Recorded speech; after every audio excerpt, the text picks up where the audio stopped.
Okay,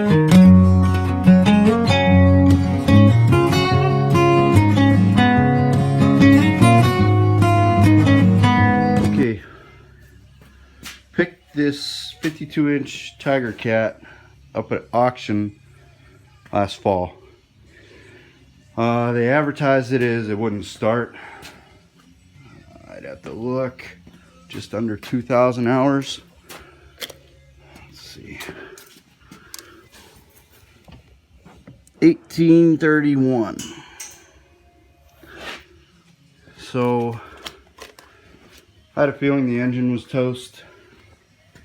They're being a little deceitful with their listing. Regardless, I think I got it for a good price. What did I pay for it? 16, 17, it was 16 something I think, and then after the auctioneer's fees and everything, it was a little over 1,700 bucks.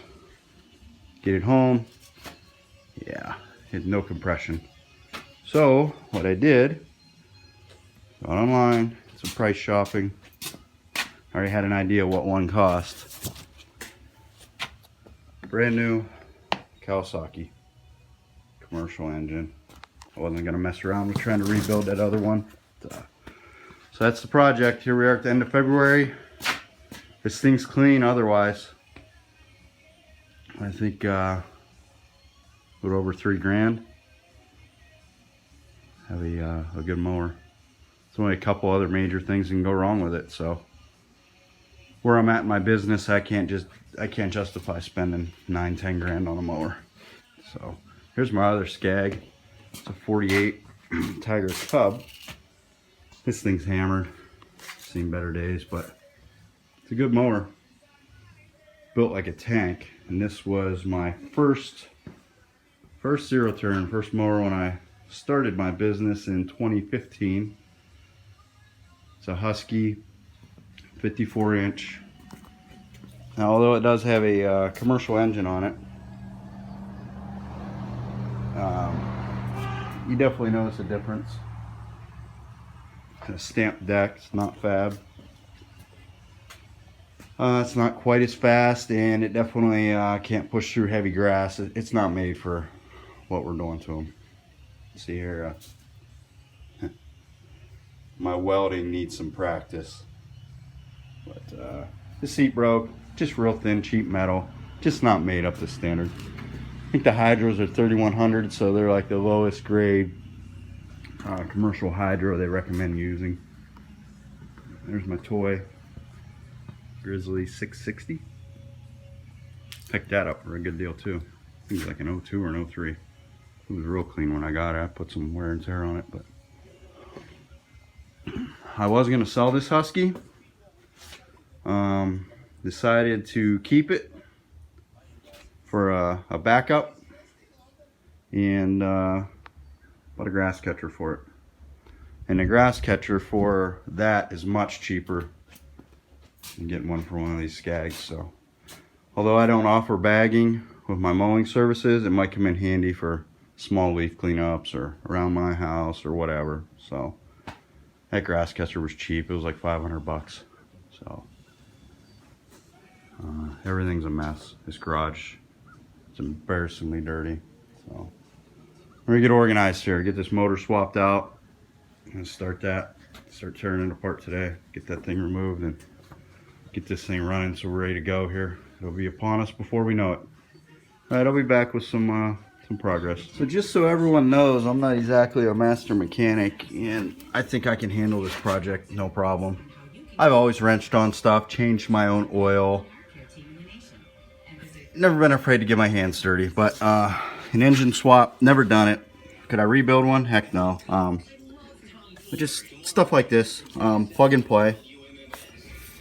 I'm just gonna start by going around, snipping all the wire ties that are holding the hoses down, unhook the fuel lines, all that stuff. And the main thing I'm gonna have to do is, you can't forget, you gotta get underneath and get the pulley taken off.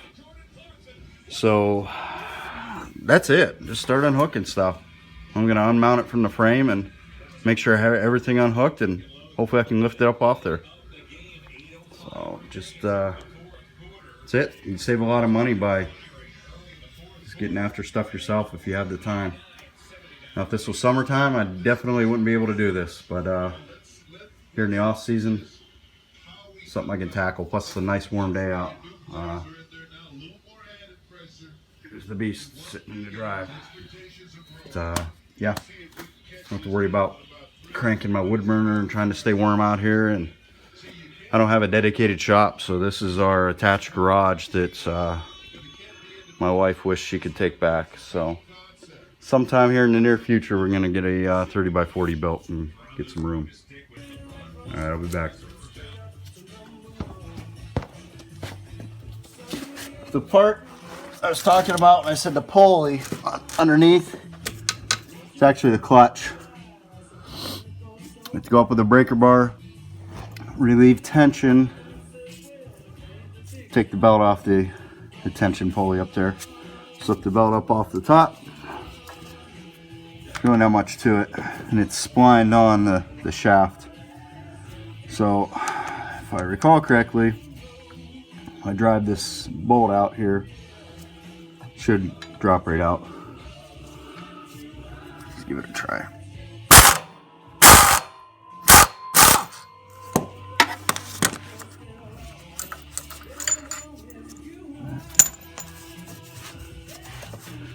Drop down a little bit.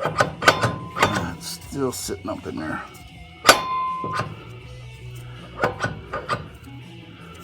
We'll figure it out.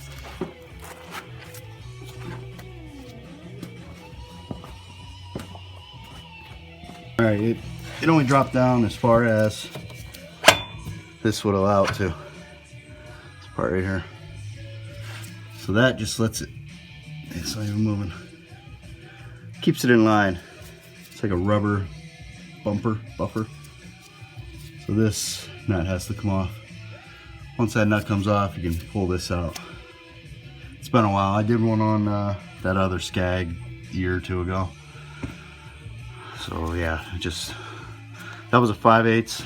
This is probably half, 7/16 half. Get that off, and this will drop all the way out. One thing I forgot to mention, the muffler on this is in good shape, but when you buy a new engine, they generally don't come with a muffler. It's due to, from what I understand, emissions. If you live in California or one of them goofy states, they special emissions, so they can't sell them with the mufflers like that. You gotta buy them separate. Okay, stay with me. I'm sorry, I forgot to mention, don't forget to unplug it, the clutch assembly right here. Don't forget to unhook that. Otherwise, you drop it off and it's hanging by the wire and cause damage, etc. So don't forget to unplug it before you do it. And also, it is a 1/2 inch, and you have to put a wrench on the top, like a box wrench, put it up on the top. Otherwise, it's gonna spin.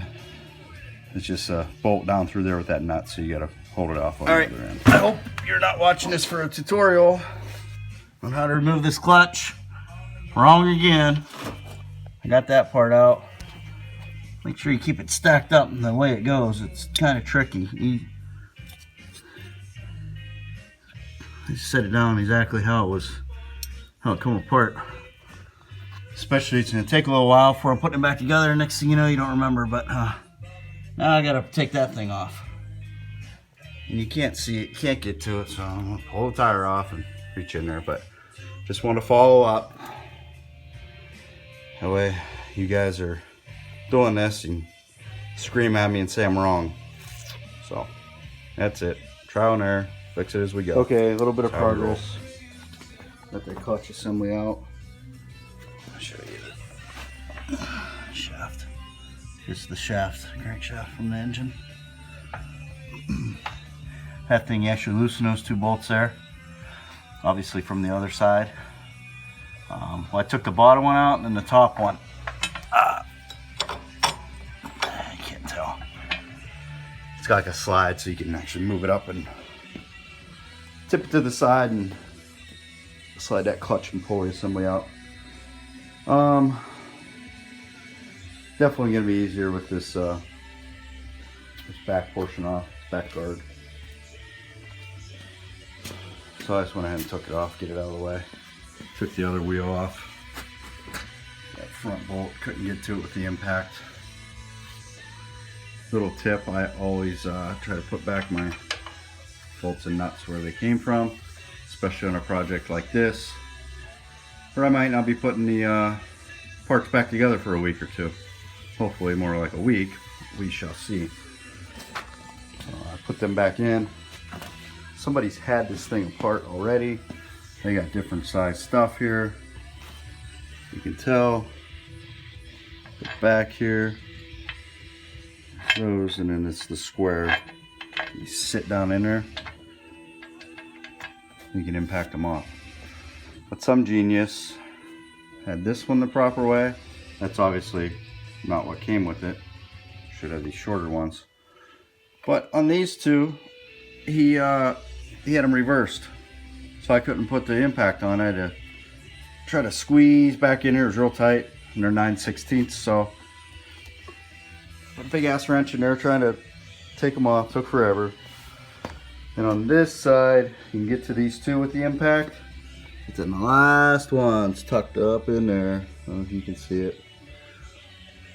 So naturally, it's a hassle. It's a pain. Nothing ever goes as planned. Just gotta expect it. So I'm trying to do this now. Take my time, do it right. Get it ready for when I need it. Everything's unhooked, I think. All my fuel lines, wiring harnesses detached. The only other thing is probably a ground or two from the engine, which I'm gonna get the motor mounts loosened up, and then I can lift it a little bit and see where my grounds are. I'm gonna dig around to find them.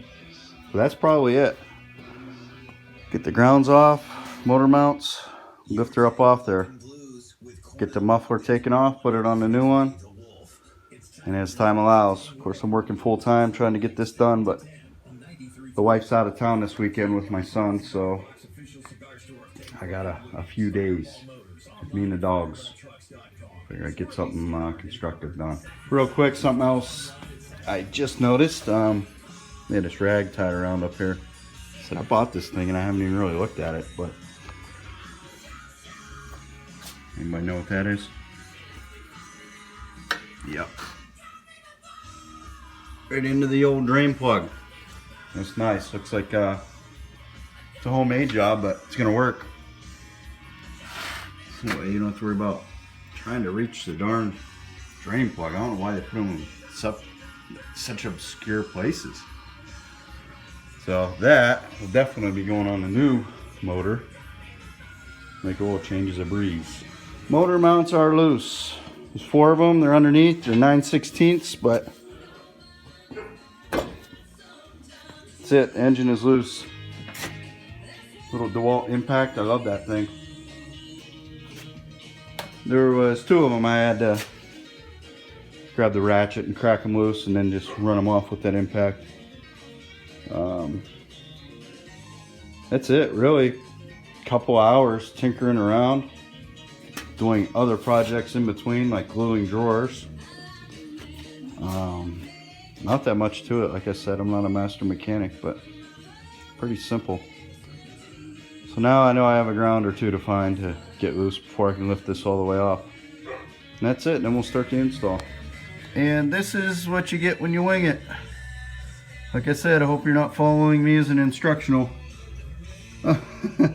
That's this other belt on here. I'll show you. There's another tensioner up top. You gotta release.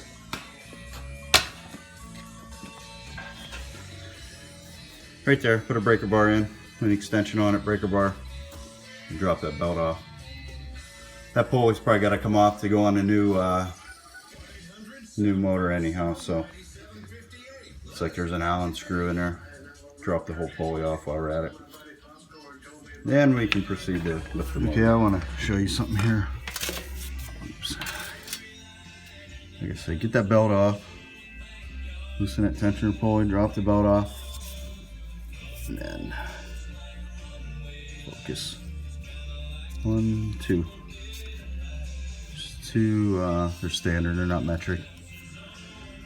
Allen heads. And I just got the tire iron. I didn't know how easy this would come off. was able to move it a little bit already. Just getting that up in there. And it's kind of hard to do it one-handed, but my point is to get up above it, put even pressure, it should slide down and off. If not, I have to get a puller on it. Okay, right here, if you can see the bottom of the starter, see the red wire? It's actually 2 red wires. Those go right on the bottom there. And another little trick that I do, it's just a stud on the starter. So instead of throwing this in a bucket or something and then trying to figure out where it goes later, I'll take some regular electric tape and I'll just tape it right up to that wire. So that way I know where it goes when I get back to it. That, and there was a ground where that duct tape is. If I can get it. Ground it right to the engine block. Same thing, I just took the bolt and taped it right with it. That way I know where it goes. Alrighty. Unscrew, unhook, unplug, whatever. Take all that stuff off. Just try to remember where you put it. I took pictures as well. Dirty. So we'll give that thing a good cleaning. We're done for tonight. Give that thing a good cleaning, and there she is. Kind of heavy. Nothing you can't handle. Clean it up. Take that muffler off. The next thing we do tomorrow. Get that cleaned up. Take the muffler off. Put it on a new engine. Get her set in. So, maybe one more afternoon of this. I don't know. I got some other stuff to do tomorrow, so it might take me 2 partial evenings. So, time to go grab a bite to eat and get ready and go to work. Surprise, surprise. It is orange under there. It's not perfect, but a little engine degreaser. Get the big stuff out of the way. Get the deck cleaned up there for new engine. Took the battery out last night and charged it overnight. It's 425 cranking amps, and yeah, cold cranking amps 340, which seem kind of high. Looked at my other ones, they're like 220 or somewhere in there. Anyhow, I don't know if it's any good. I charged it all night, threw the meter on it. It was reading in low 13, so I think that means it's probably going to be a decent battery. We'll see. That's it. Ready to get started on that. Alrighty, day 2. Everything cleaned up. The new motor in place. It's just set on there. I haven't mounted it, hooked anything up. One cool thing, as I said, it does not come with a muffler, so you have to take the muffler off the old one and swap it. But they did include new gaskets and nuts and washers, so that was good. Old gaskets were wore out. Sprayed I was gonna have to buy some, make some. If you remember, I said I was going to try to use the drain plug, that hose off the old motor. Well, unfortunately it's a different size, but I did have this laying around. Basically the cap pops off like that. You can hook on a hose and run it down. It's not quite as nice as the other setup, but it'll work. So definitely easier to put that on there now than to try to mess with it later. Just a terrible spot for that without having one of those extenders. So that's where we're at. Day 2. Didn't get as much done as I would have liked. Had a couple other things going on. Tomorrow's a busy day as well, so hopefully put an hour or 2 in on it tomorrow. It's probably gonna go into day 4. That's where we're at. Here we are, day 3. Just got back a little bit ago. Unfortunately, I had a bunch of other stuff to do, so I'm out, spent an hour or 2 on the Scag engine swap. Show you something here. This is the old motor. Here's the starter. Right here on the right. If you look at this thing on the left, the best I can tell, see the connections underneath. The best I can tell, that basically takes the place of a starter solenoid. Because on my new motor, I didn't even notice, the starter setup is way different. You can see down there. Sorry guys, bad lighting. So there's a starter there, it doesn't have that extra thing on the side. And that would be, all these extra wires would plug in. That's my best guess. I just need a starter solenoid instead. It's just a different type of ignition setup. So I went back over to my old 48 there. That does not have an original motor on it. And I looked at the wires, and the best I can tell, basically on a starter solenoid, the hot wire comes from the battery to one side of the solenoid. The other side, you get a hot wire that goes to the starter. When you turn the key, it activates the plunger, completes the circuit, gives power to the starter. There's also an extra little red wire, and on my other one it was hooked up to the battery side of the solenoid, so I just did that there. So hopefully this works, I don't fry anything. The other wire's hooked up fine with the voltage regulator. That was the same, 3 wires to that. I think I'm good. Everything I looked at, researched, and compared. So hopefully we can fire this thing here in a minute. Here goes nothing. And I mentioned before I thought that battery was good. Yeah, no bueno. Thing shot, just tested it again. So I got my charger hooked on start mode. So hopefully that'll do it. Don't forget, forgot to pump some fuel to the engine before it probably really wants to turn over.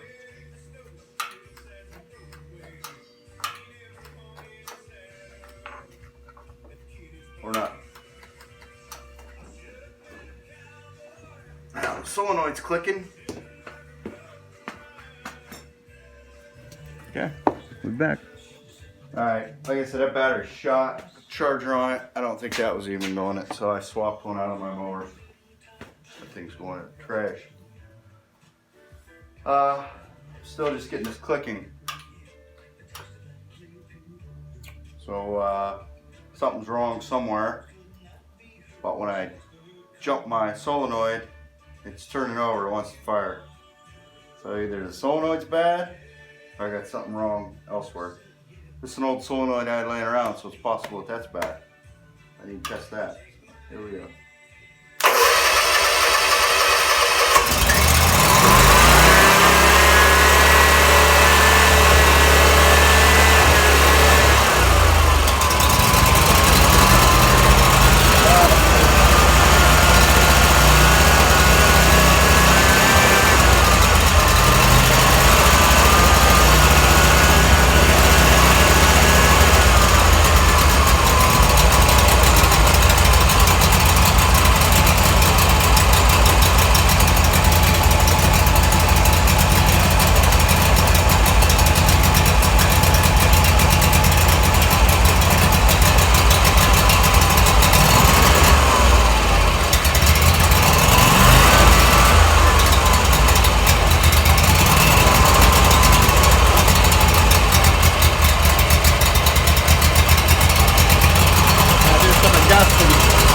Cable sticking.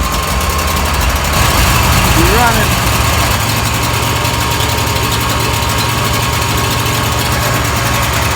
You buy something new, I guess you just assume everything's hooked up. It's gonna work right. Wrong. Right here. Let's see. I'll get you guys some light. The governor linkage here. That's supposed to be in that little arm. Right there in that hole. So I'm gonna have to put that in. That's why the thing's just screaming. I'm not real pleased. Like I said, I bought this thing brand new. It was like $1,600.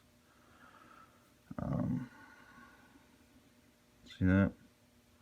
Supposed to be a tab right here. Supposed to be one on the bottom as well. Snaps in.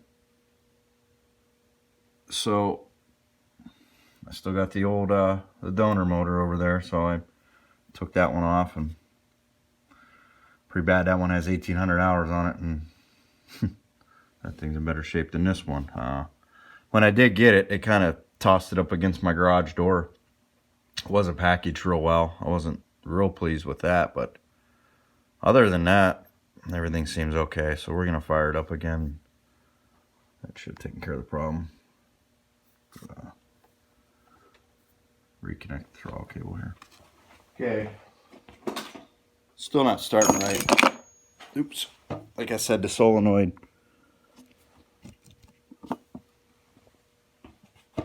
Solenoid's messed up or something, but see if that governor issue is fixed.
Cool. Take care of that for tonight. So, strap everything back together and we're good to go. Okay, for anyone who has made it this far, God bless you. That took some twists and turns I didn't expect. It's my buddy Jaeger. Doesn't always go as planned. Usually doesn't go as planned. So got the governor situation figured out. Got it on and running. I get all the pulleys and the clutch back on, the belts, and the rest of the back frame. Probably do that tomorrow or the next day. But that's it. Mow some grass. Ready to go. I'll leave Barkley out. Alright, buddy. So, thanks for watching. Hope this helps. If you have any questions, I've messed with these Scags for quite some time, so I'm familiar with them.